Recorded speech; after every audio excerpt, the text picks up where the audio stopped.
कैसे देखती हैं इस पूरे इंसिडेंट को?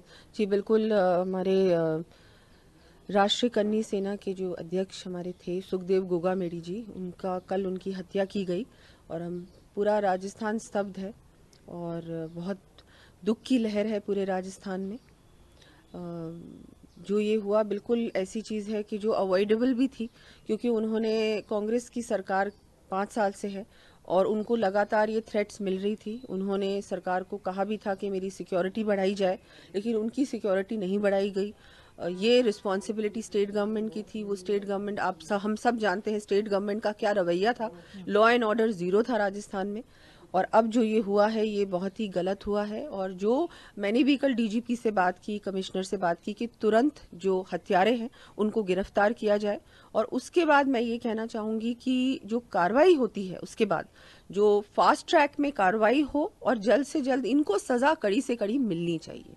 आप सरेआम दिन दहाड़े घर में घुसते हो और उनकी किसी की भी हत्या करना, और मतलब कैसे कोई कोई भी इस तरह की प्लानिंग से हुआ है ना, ये ओवरनाइट तो हुआ नहीं है, ये प्लानिंग के अंतर्गत हुआ है। तो ये सारी प्लानिंग हो रही है स्टेट में। इस तरह के क्रिमिनल एलिमेंट्स खुलेआम घूम रहे हैं, घर के अंदर घुस के हत्या कर रहे हैं। और स्टेट गवर्नमेंट सो रही थी क्या? इनको पता नहीं था क्या कि ये सब चीजें हो रही? इसका मतलब कंप्लीटली इंटेलिजेंस फेलियर हुआ है, complete law and order failure हुआ है।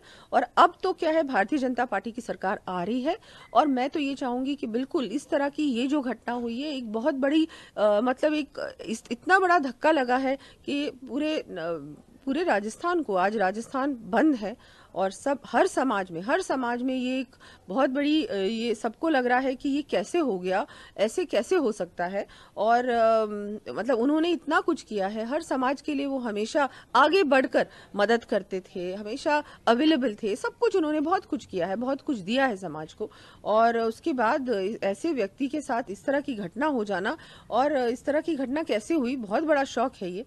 तो अब बिल्कुल इमीडिएट कार्रवाई हो, अरेस्ट कुछ हुए भी हैं, अरेस्ट के बाद जो कार्रवाई है वो तुरंत होनी चाहिए और कड़ी से कड़ी सजा मिलनी चाहिए। कहा जा रहा है थ्रेट्स के बावजूद सिक्योरिटी कम की गई अशोक गहलोत सरकार द्वारा, तो इस तरीके के चीजों को कैसे देखती हैं कि ये मुझे भी समझ में नहीं आ रहा कि कैसे सिक्योरिटी किसी की आप कम कर सकते हो, जो आपको लेटर भेज रहे हैं कि मेरी सिक्योरिटी बढ़ाई जाए। उन्होंने टीवी चैनल में भी बोला है कि मेरे को इस तरह की थ्रेट्स मिल रही हैं, उसके बाद भी आप कुछ नहीं कर रहे हैं, आप सिक्योरिटी कम कर रहे हैं।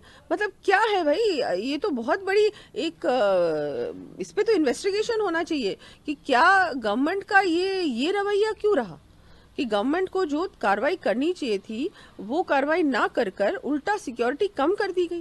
तो ये भी एक बहुत बड़ा क्वेश्चन मार्क है कि ऐसा कैसे हो। आखिरी सवाल मैम, अशोक गहलोत के ओएसडी का कहना है कि अशोक गहलोत सरकार ने सचिन पायलट, जो उन्हीं के पार्टी के नेता हैं, उनका फोन टैप किया गया था पिछली बार जब एमएलए को लेकर वो गए थे और उनको फॉलो किया गया था। कैसे देखती हैं? बहुत बड़ा एलिगेशन है और उन्हीं के ओएसडी जो बहुत करीबी थे उनके, उन्होंने ये बात कही है, तो डेफिनेटली इसमें सच्चाई तो होगी ही और इसमें इन्वेस्टिगेशन होनी चाहिए कि कितनी बड़ी बात है। और इस तरह की अगर उन्होंने ऐसा किया है तो ये भी एक बहुत बड़ा ये तो पूरा इलीगल काम है। और अगर ऐसा किया है तो कार्रवाई होनी चाहिए और इन्वेस्टिगेशन होनी चाहिए।